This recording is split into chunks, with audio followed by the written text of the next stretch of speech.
Hey, what's going on, everybody? This is Peyton Milton, QiGong Kung Fu Tai Chi, and we're about to get into the intricacies of the horse riding stance. You're probably going to come across a knee problem or two in your life, whether or not you train Kung Fu. And so, training Kung Fu, knowing that you're going to be putting strain on your knees and going through all of the lengths that you can to prevent knee injury, is probably going to actually keep your knee healthier in the long run than if you just avoided using your knees at all.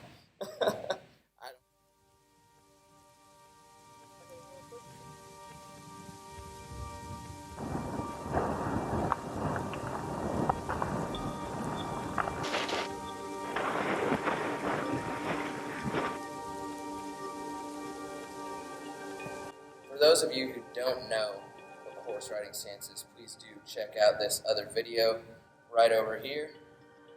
And pay attention if you already practice the horse riding stance, especially if you're dealing with long-term knee pain. We're going to go ahead and expedite getting into our horse riding stance here real quick. Shoulders fit in between, toes turned in 30 degrees. Make sure our tailbone is nice and tucked, sinking into the stance. We're going to grip the toes and screw the feet into the ground by twisting the knees out. We're going to tuck our chin and stretch our crown up. You shouldn't be resting your upper body's weight down. You should be actually doing your best to suspend the core with the chin tuck and the crown stretch. So two very important aspects here are going to be the relationship between the knees and the toes and the weight distribution set in the feet. So we're going to pay very close attention to not bending our knees too much. That being said, of course we're going to be bending our knees. So if you see on the leg cam right there, I've got my toes turned in, I'm tucking my tailbone in. My knees are clearly bent, but if you look at me from the front, it's almost as though my lower legs are like pillars leading up to my knees. So that is probably how you want to be looking if you're practicing this stance. I'm somewhat in a very low stance, and that's because this is just how I like to train and practice. This is where I have my best Kung Fu spring. That is really the telltale of whether or not you're doing the stance correctly, is if you have the Kung Fu spring. But while we're in our horse riding stance, we're going to pay very close attention to the knees' relationship with the toes. And when we don't want the knees to pass over any of the toes, we're actually going to be referring to the first knuckle on the big toe or past the pinky toe. Make sure that you're keeping that tailbone tucked. And now I'm going to move on to the weight distribution part over the feet. You're going to want to make sure that most of the weight is going down through the backs of the legs over the heels. And we centralize that weight just about an inch or two past where the ankle's connection to the top of the foot is.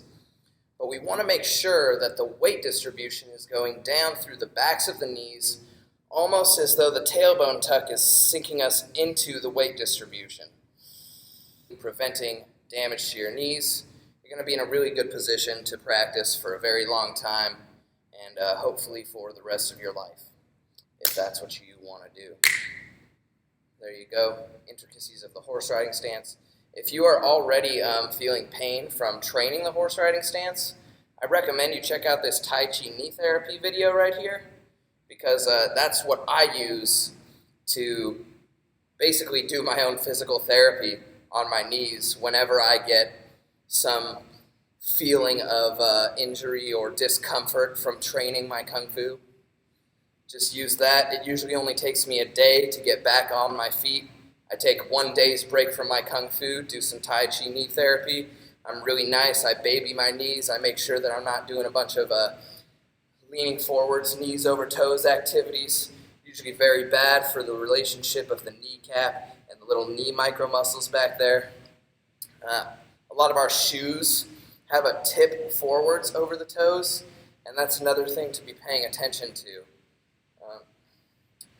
There are so many things that cause stress on our knees, that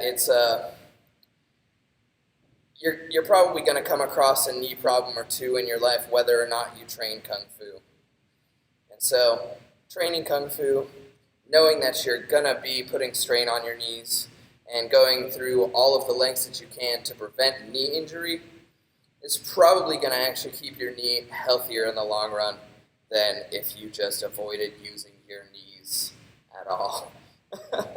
I don't know if that's possible, but there you go. So, intricacies of the horse riding stance.